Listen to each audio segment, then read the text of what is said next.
And welcome everybody to another edition of the GSMC Football Podcast brought to you by the GSMC Sports Network. As always, I'm your host Kenneth Grunfelder, and it's great to have you guys here on this Monday, August 26th. We have a lot to talk about on the show today. Before I get into that, just want to remind you guys, as always, to tip or donate and get your comments recognized. If you want to donate to the show, go to the $ icon in the chat. And this is for super chats. And when you donate to the show, I'll see your super chat. I'll highlight it in the broadcast. And it just makes the broadcast more lively between me and you guys. And that's really what it's all about. And also, as always, the other alternative way to help out the show is to go to the link, which is GSMCPodcast.net. And we appreciate your guys' viewership each and every day, and I hope everybody's doing well. I know there was no show on Friday, of course. It's been a interesting couple of weeks for me, so I apologize for that, but back again, and still trying to get over this. My allergies have just been kicking my rear end recently, but we're back. And we're here to talk about some football. The games from over the weekend, we'll get into that. We'll also talk about a major injury for the Dallas Cowboys, Deron Bland. He'll be out for 6 to 8 weeks. Suffered a stress fracture. So that's a key player on the Cowboys defense that's going to be out. So we'll get into that. I'll also talk about Trey Lance and his final preseason game performance. I mean, we'll get into a little bit of that in the first segment, but I'll talk about that as well. We'll also get into talking about some extensions and also some injury news as well. We'll get into talking about the recent Hard Knocks episode from last week. I was supposed to recap it on Friday, but since no show, we'll do it today. And I'll also talk about the Panthers and Bryce Young as well. He actually made his preseason debut this past weekend, so we'll talk about that as well. So let's get into the first topic, which is talking about the games from this weekend. Now, we had preseason, but we also had week 0 of college football. So I did actually watch the Georgia Tech Florida State game. And last year, of course, Florida State, they go undefeated, but they didn't make it into the college football playoffs. Now, they ended up losing to Georgia, of course, in their bowl game. But, Florida State, a lot of people said they should have made it. And it's because of course, their quarterback, Jordan Travis, going down. That was, a reason why they didn't make it, despite going undefeated. But now coming into this season, you have DJ Uiagalelei. I hope I said that correctly. I know, he was with Clemson, and last year was with Oregon State. Now he's with Florida State.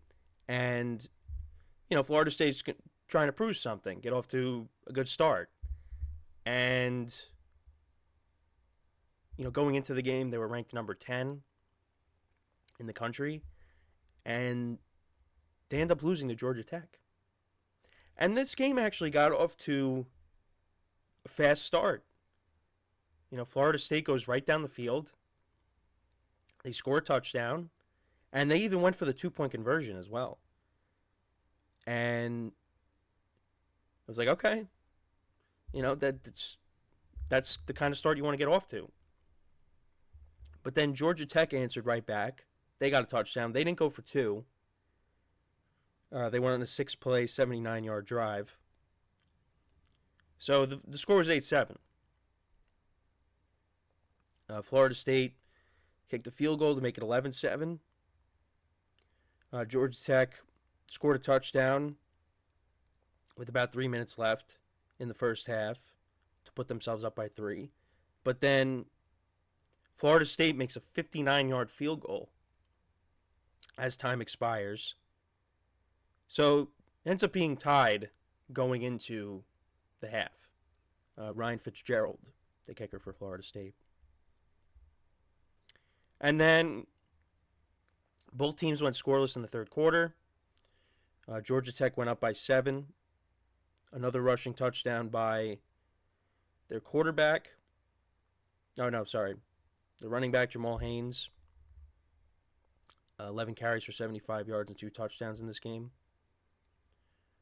But then Florida State ties the game. And then, as time's expiring, we thought, are we going to see an overtime with this game? That's not the case. Georgia Tech makes a 44-yard field goal to win the game. And, yeah, they pulled off the upset. And as Joe Tessitore said on the broadcast, college football is back, or welcome back to college football, something along the lines of that.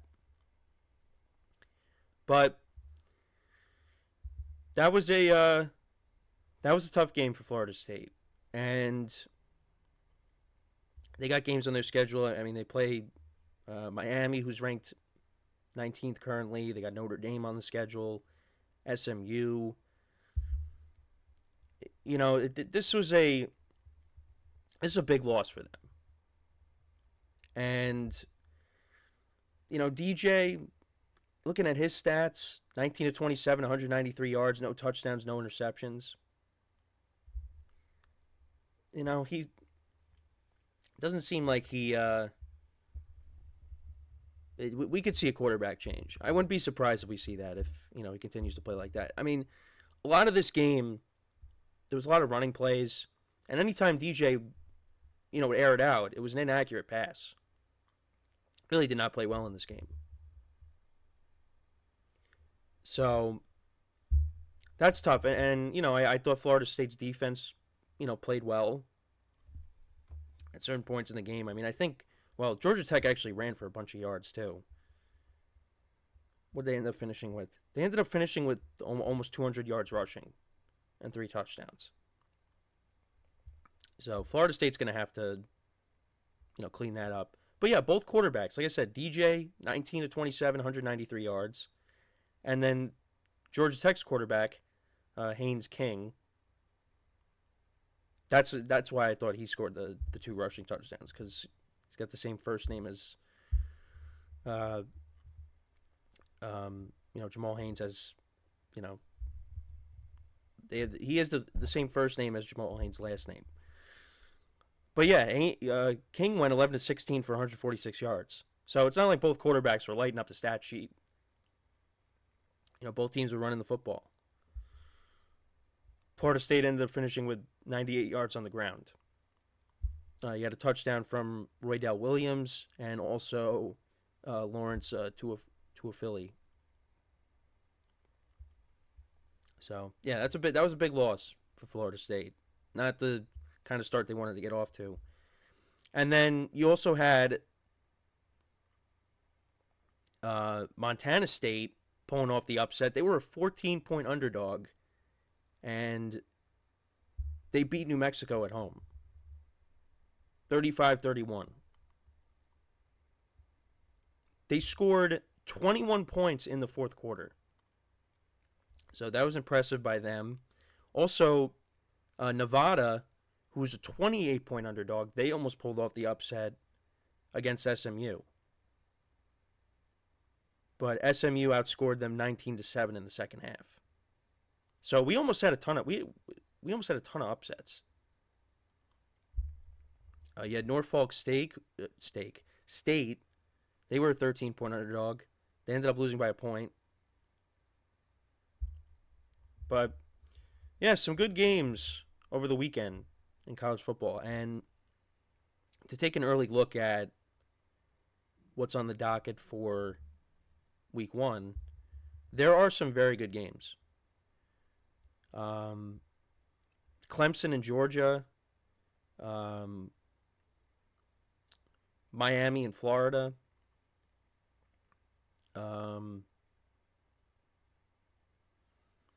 Notre Dame and Texas A&M. Those are, there are some good games on the schedule. And also, next Sunday, you have USC and LSU. So there are some good games on that schedule. So, but yeah, The Florida State game, that was probably, I mean, that was the game that I really focused on, just because that was going into the weekend. That was the biggest matchup. But yeah, there were some good games. And then as for the preseason, um, there was a few games yesterday. Didn't really watch a ton of preseason. I did see. We'll talk about Trey Lance's performance. I did watch the Giant game. Um, looking at the Steelers and the Lions game. We're trying to figure out, who's going to end up being the starting quarterback between Russell Wilson and Justin Fields. And Russell Wilson went 2 for 2 for 26 yards. Justin Fields went 3 for 4 for 40 yards. So, we'll see when a decision is going to come soon. And I wouldn't be surprised if they named Justin Fields a starter. Now, Russell Wilson didn't really play as much as Fields. But if the Steelers make that move and start Fields, that would not surprise me at all. Also, watching the games yesterday, I know some people were impressed by the performance of Zach Wilson, because he ended up going 16 to 25 for 251 yards and 2 touchdowns. Made some nice throws, but look, again, it's preseason. But you know what? It's nice to see him go out there and build up some confidence in himself and play well, even if it is a preseason game. But the other thing I'll say, too, from yesterday, Drake May looked good. Drake May looked good. And Jacoby Brissett ended up leaving the game last night against the Commanders with I believe it was a shoulder injury. And they put Drake May in. Drake May does look like the guy for the Patriots. Now, again, it's preseason, but, I mean, I've said it all along. The rookie quarterbacks, they've looked good this preseason. No one's really embarrassed themselves. So, now we get to the regular season. Let's see how they do. But let me know what you guys think, though, about the college football games from this weekend, as well as the games, the preseason games. Let me know about some of the performances, some of your takeaways. Let me know in the comments. So, we're going to take our first break. When we come back, we'll talk about Deron Bland's injury for the Cowboys. So, with that being said, stick around, and we'll be right back here on the GSMC Football Podcast.